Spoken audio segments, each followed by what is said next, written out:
உங்கள் கமெண்ட்ஸை சொல்லுங்கள் அண்ட் இந்த சாங்கை கேட்டு என்ஜாய் பண்ணுங்கள். அடுத்த ஷோக்கு அனு வெயிட் பண்ணிட்டு இருக்காங்க. ஸோ நம்ம நாளைக்கு மீட் பண்ணலாம். உங்களிடமிருந்து விடைபெறுவது உங்கள் ஆர்ஜே பிரியா. லைவ் ஷோ போட்டு சாவடிக்கிறாங்க. வேற ஷோ மாத்துங்கன்னாலும் மாத்த மாட்டானுங்க.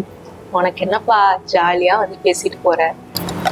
ஏண்டி நீ வேற, நானும் டெய்லி ஒரு லவ் ஸ்டோரி படிக்கிறேன்.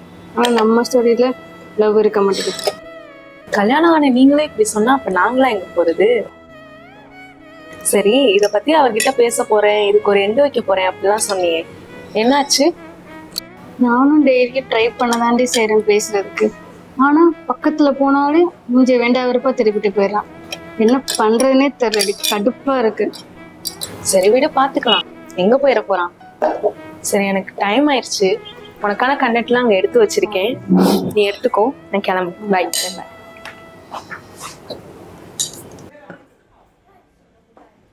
அலைமோதும் எண்ணங்களை அமைதியாக்கி சொல்ல முடியாத பாரத்தை சுமக்கும் இதயத்துக்கு மருந்தாக அமையும் இசைஞானியின் இரவின் ஓசைகள். லவ் லெட்டர் அனுடன் இணையறீங்க. இன்னைக்கு நம்ம ஷோல சூப்பரான லவ் ஸ்டோரி பார்க்க போறோம். அதுக்கு முன்னாடி ஒரு குட்டி பிரேக். என் பேரு நரேன். இன்ஜினியரிங் முடிச்சுட்டு ஜாப்காக வெயிட் பண்ணிக்கிட்டு இருக்கிற ஒரு குறிப்பிட்ட கூட்டத்தில் நானும் ஒருத்தன். எனக்கு பெரிய ஃபேமிலி கிடையாது. நான், எங்கள் அப்பா, அவ்வளோதான். ஆனால் எங்கள் அப்பாவுக்கு அடுத்து எனக்கு எல்லாமே அவள் தான். அவள் பேர் ஐஸ்வர்யா. நாங்கள் லவ் பண்ண ஸ்டார்ட் பண்ணி கிட்டத்தட்ட 4 வருஷம் ஓடிடுச்சு. இந்த 4 வருஷத்தில் எனக்கு வேலை இல்லாமல் இருந்த பல மாதம் அவள் தான் எனக்கு செலவு பண்ணுவாள். எல்லாமே நல்லா தான் போயிட்டு இருந்துச்சு அந்த நாள் வரைக்கும். அது என்னன்னு தெரியுதா? Job offer letter. நாளை கழிச்சு பெங்களூர் போனோம். அந்த வேலை மட்டும் கன்ஃபார்ம் ஆயிடுச்சுன்னா நம்ம பிரச்சனை எல்லாமே முடிஞ்சிருச்சு. அப்புறம் பாரு, வேகமாக ஒரு வேலையோட எங்கள் வீட்டில் வந்து பேசி கல்யாணத்துக்கு ஓகே பண்ண. என்னால் அங்கே இருக்க முடியலடா. எப்போ என்ன நடக்கும்னு தெரியல. ரொம்ப பயமாக இருக்கு. எனக்கு வேற பையன் கூட கல்யாணம் பண்ணி வைக்க ஏற்பாடு பண்ணிட்டு இருக்காங்க.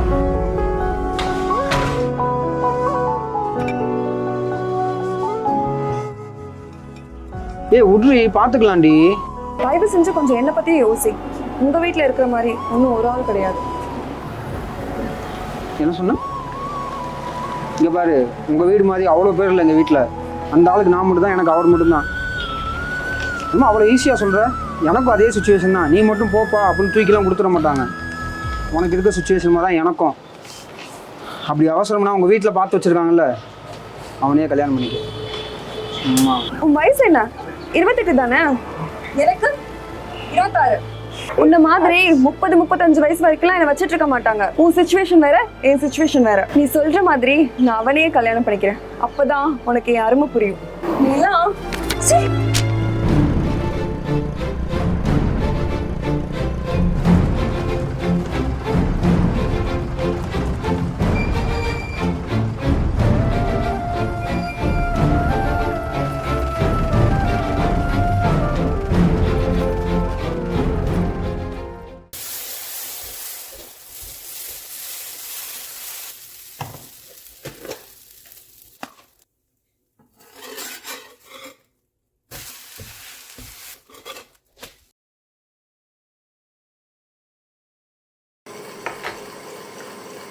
உங்களுக்கு பிடிச்ச மாதிரி தானே அவ்வளோ நடந்துக்கிட்டேன். ஏன்ப்பா இந்த ஒரு விஷயத்தில் கொஞ்சம் கூட இறங்கி வர மாட்டீங்க?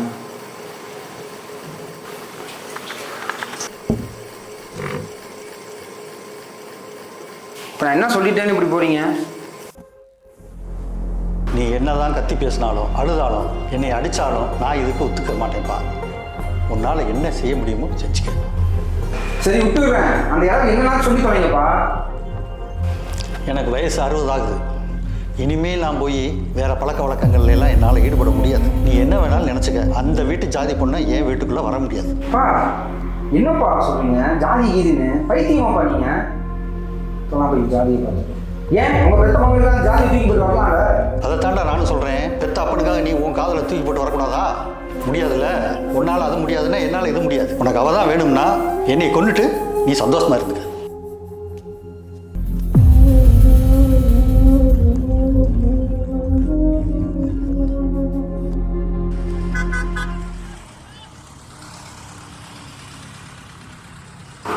அறிவில்லை, பார்த்து வர மாட்டேன்.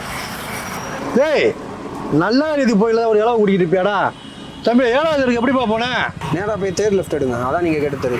சரி தம்பி. ஆமாம், அங்கே யார் வீட்டுக்கு போகிறீங்க? நம்ம ஜவுளி கடைக்கார வீட்டுக்கு தான்ப்பா.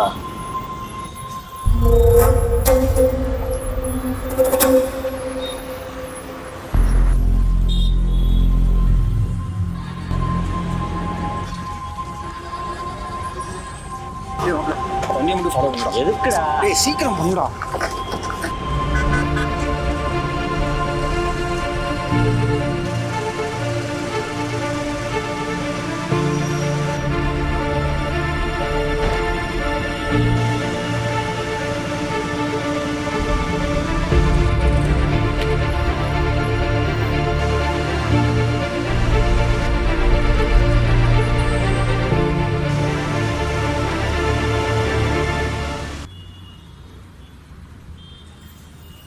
ஏய் மாப்பிள்ளை வீட்டுக்காரன் வந்துட்டாங்க, வா வா சீக்கிரம் வா.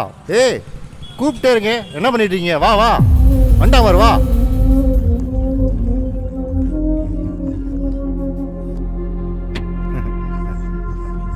வாங்க வாங்க சம்பந்தி, வாங்க வணக்கம் வணக்கம், வாங்க வாங்க வாங்க. ஏய் என்னடா பண்ணிட்டு இருக்காங்க? வாங்க மாப்பிள்ளை வாங்க. ஏய் நீ எங்கடா போற? நான் போய் என்னன்னு கேக்குறேன். ஏய் சார் லூசு மாதிரி பண்ணிக்கிருக்கா? போய் கேட்குறேன்டா. மச்சான் சும்மா தேவலா போறா டேய். சுத்திட்டு இருக்க மாதிரி தவி போயிருக்கா. மச்சான் சும்மா ஏய் போறன்னு இருக்கீங்க. நாளை குளிக்கல, பல்லு விளக்கல, ஒரு வாரமா வேலைக்கு போல. அந்த பிள்ளையவே நினைச்சுக்கிட்டு எப்ப பாரு அந்த பிள்ளைய பத்தியே சொல்லிக்கிட்டே இருக்க ஓயாம. வெறுப்பாகுதுடா. 10 தடவை கால் பண்ற மேனேஜரு, ஒரு கால் எடுக்கல. இப்படியே போனா சம்பளத்தை எப்படி தெரியும்? நீயும் வேலைக்கு போக மாட்டேற, இனியையும் வேலைக்கு போக விட மாட்டேற. டேய் ஆமா கோவம் மட்டும் வந்துடும் பொழுத்துண்டு. பைத்தியம் மாடா நீ. நாளைக்கு இன்டர்வியூ வச்சுக்கிட்டு அந்த பிள்ளை வீட்டுக்கு போய் கேஸ் வாங்க போறியா?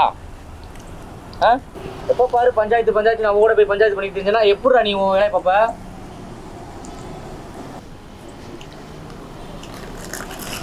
மச்சான் நான் சொல்றேன் தப்பா நினச்சிக்காத. அவளுக்கு தெரியாம தான் இவ்வளவு நடக்குது நீ நினைக்கிறியா? நான் சொல்ல வேண்டிய கடமை சொல்லிட்டேன் மச்சான். எனக்கு ஒன்றும் சரி போட்டுற மாப்ள. நீ சொல்ற மாதிரி நான் அவனே கல்யாணம் பண்ணிக்கிறேன். அப்பதான் உனக்கு யாருமே புரியும். இன்னமும் சின்ன படத்தனமாவே இருக்காதா?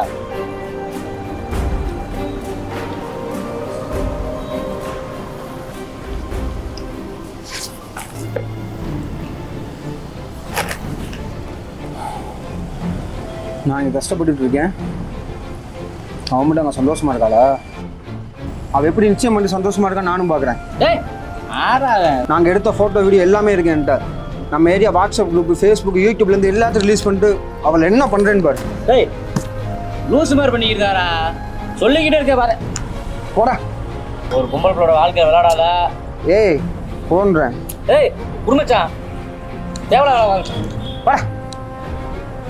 எனக்குன்னா போலீஸ்ல நாளைக்கு கேஸ்ல உட்காரு, கட்டியோட உட்காரு.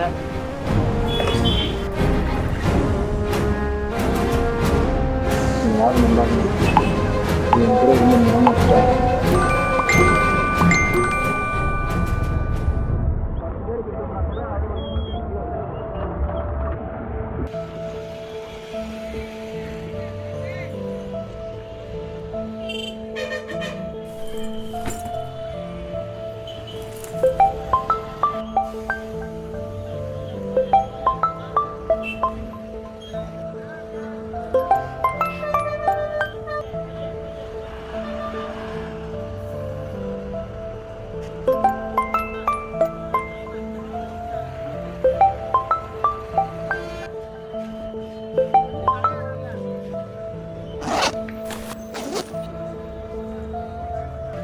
நான் வேலை தேடி பெங்களூர் போனேன். ஆனால் வேலை கிடச்சிதா இல்லை ஊரில் அந்த பொண்ணுக்கு என்ன ஆச்சுன்னு தெரிஞ்சுக்கணுமா? அப்போ உடனே அனு நீ கிளம்பி வீட்டுக்கு வா. என்ன புரியலையா ஆர்ஜி அனு? ஒன்று தான் சொல்கிறேன், கிளம்பி வீட்டுக்கு.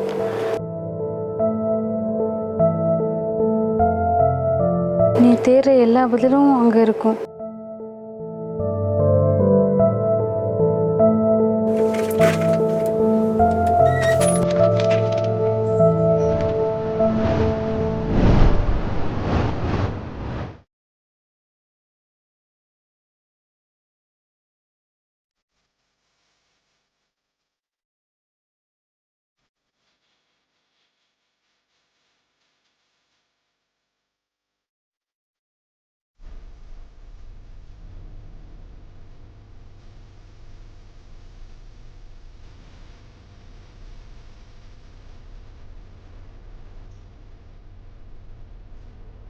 நீ எதிர்பார்க்குற மொத்த பதில் நான் தான். புரியல?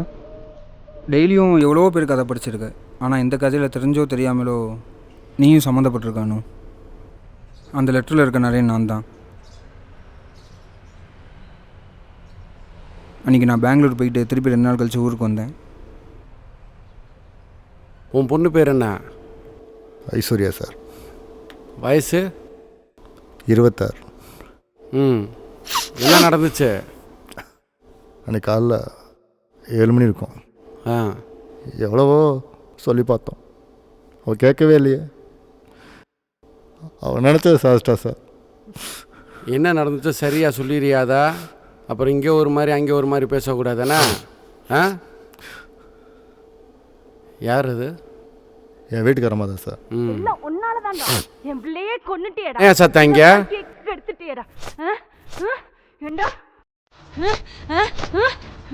ஏண்டா எவ்வளவு தைரியம் ஏன் வீட்டு வாசலுக்கு நீ வந்திருப்ப? நானே போகணும் சார். இருமா இருமா, ஏய் இங்க வா. புரா போடா போமா நீ. ஏய் வா நீ சார். யாரு நீ? வண்டி எடு. ஏய் புரா வண்டி எடுறா. ஏய் சாம வாங்க. ஏய் நீ உன் மொட்டாட்டி குட்டி உள்ள போயா? உள்ள. ஏய் வண்டி எடுயா. ஏறா ஏறா. ஏய் நீ வா ஸ்டேஷனுக்கு வா. ஸ்டேஷனுக்கு வந்து எதனாலும் பேசு. நாசமா போயிருவடா. நல்லாவே இருக்க மாட்டேன். அழிஞ்சு போயிருவடா. நீ அழிஞ்சு போயிருவ. ஒன்னா போயிருவடா. உள்ள தள்ளிடுறான்.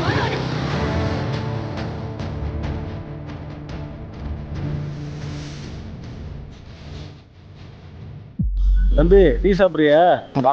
இவர் இந்த போட்டோ ரிலீஸ் பண்ணதுனால தான் இவ்வளோ பிரச்சனை. அது மட்டும் இல்லைன்னா நேரம் கேஸே வேற. இப்போ நம்ம கண்டு வெளியே கொண்டுட்டோம், இல்லைன்னா என்ன இருக்கும், உள்ள வச்சே முடிச்சு விட்டுருப்பானுங்க. கொஞ்ச நாள் பொறுமையாக இருக்கு தம்பி, எல்லாம் சரியாகட்டும், அப்புறம் பார்த்துக்கலாம். அவங்க மொழியே சரியில்லை. அவங்க குடும்பமாக சேர்ந்தா ஏதோ பண்ணியிருக்காங்க, நம்பவே மாட்டீங்க. டேய் ஃபர்ஸ்ட் எந்திரிச்சு போட முத. கடைசி நீங்கள் என்னையே சொல்லுங்கள், அங்கே என்ன நடக்குதுன்னு கேட்காதீங்க.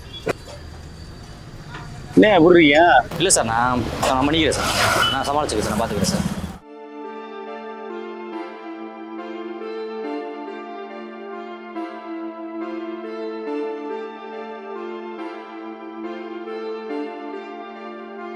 ஏன் அன்னைக்கு ஃபோன் எடுக்கல நீங்க? எத்தனை தடவை கால் பண்ணி தெரியுமா உங்களுக்கு? ஒரு தடவை கால் அட்டன் பண்ணியிருந்தா கூட நேரம் அக்கா இறந்துருக்க மாட்டா. அவளுக்கு இந்த கல்யாணத்துல இஷ்டமே இல்லை. வீட்டில் எல்லாரும் கட்டாயப்படுத்தி தான் மாப்பிள்ளை பார்க்க வர சொன்னாங்க. அப்போ கூட இங்கே பெங்களூர் போய் 2 daysல திரும்பி வந்துடுவீங்க, வந்து அவளை கூட்டிகிட்டு போயிடுவீங்கன்னு அவ்வளோ நம்பிக்கையோடு இருந்தா. நீங்கள் பார்த்த அந்த வேலையால் எங்கள் வீட்டில் எல்லாரும் சேர்ந்து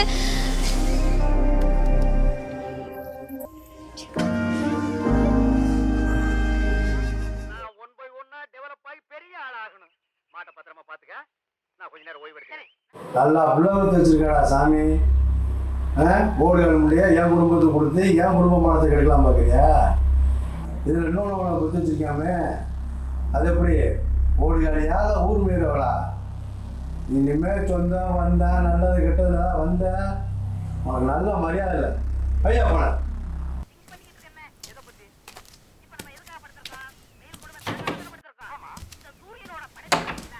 பகல் பூரா வெயில அடிக்குது, சாயங்காலம் ஆனதும் ஒரு மலைக்கு பின்னாடி போயிட்டு சந்திரனா வெளியே வந்து குளிருது. அதோட மகிமைய பத்திக்கல. என்ன பிரமாதமா நீ திங்க் பண்ணிட்டு நீ நல்லா திங்க் பண்றா. நான் கொஞ்ச நேரம் ரெஸ்ட் எடுத்துக்கிறேன். எடுங்க. வாய புடிச்சா திங்க் பண்றா. இவனை நம்ம யூஸ் பண்ணாம விட்டுட்டோமே. இப்ப என்ன திங்க் பண்ணிருக்கான்னு கேப்போம். டேய் இப்ப என்ன திங்க் பண்ண? நம்ம நாட்டுல 3 பேரா போனா எந்த காரையும் உருப்படாதான் பாக்க. 3 பேர் மண் எடுத்து வந்திருக்காங்க.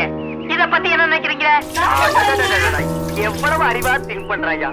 இது கூட தெரியாம உன்னை நான் எத்தனை தடவை பெரட்டி ஓடிச்சிருக்கேன்.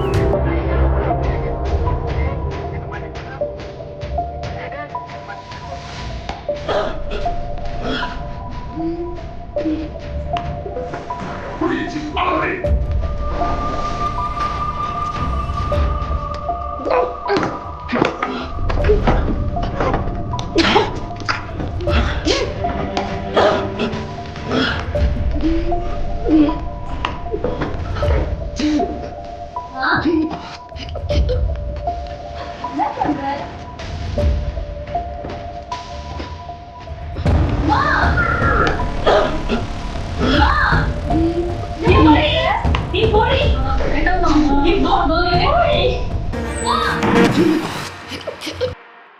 தான் நான் அத்தனை தடவை உங்களுக்கு கால் பண்ணேன்.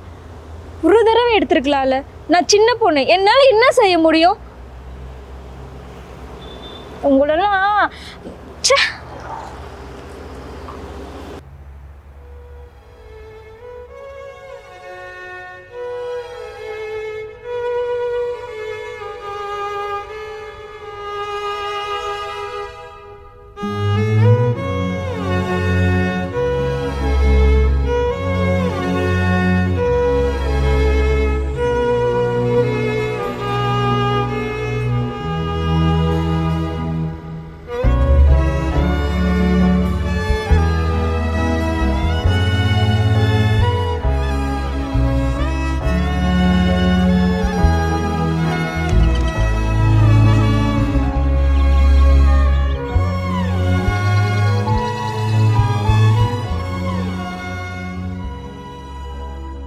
அதுக்கப்புறம் எல்லாரும் சேர்ந்து என்னை பெங்களூர் அனுப்பிட்டாங்க.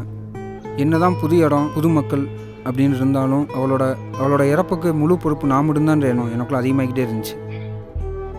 ஒரு கட்டத்துக்கு முன்னாடி என்னால் சுத்தமாக சமாளிக்க முடியல. எல்லாத்துலேயும் இன்ட்ரெஸ்ட் போயிடுச்சு. முக்கியமாக மேரேஜில். இதே சுச்சுவேஷன் இப்படி கண்டினியூ ஆச்சுன்னா உங்களோட லைஃப்பையும் ஏதோ ஒரு வகையில் நான் பாதிச்சிடணும்னு எனக்கு பயமாக இருக்குது. நானும் எவ்வளவோ ட்ரை பண்ணேன் உங்கள்கிட்ட சொல்லணும்னு, ஆனால் என்னால் முடியல. அதான் லெட்ரு மூலியமாக சொல்ல ட்ரை பண்ணியிருக்கேன்.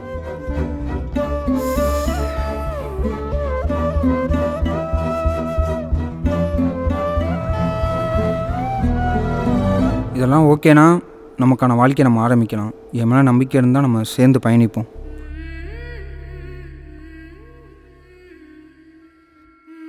இல்லைனா ஒன்றும் இல்லை, எதுனாலும் ஓகே.